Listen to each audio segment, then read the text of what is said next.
তার মানে এটাই সেই চিত্রা নদী। সুন্দর ঘাট, চমৎকার নদী। ভৈরব নদীর থেকে একটু ছোট নাকি? কি চমৎকার হয়েছে নড়াইল।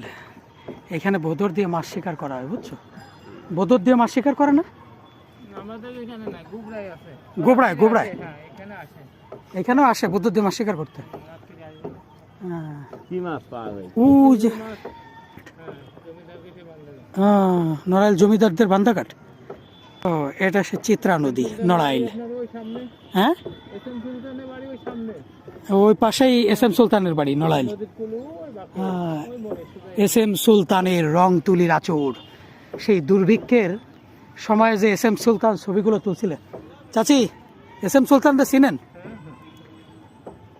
কত বছর আগে আপনার, মানে কত বছর হয়েছে সে মারা গেছে জানেন না? চিত্রা নদীর পাড়ে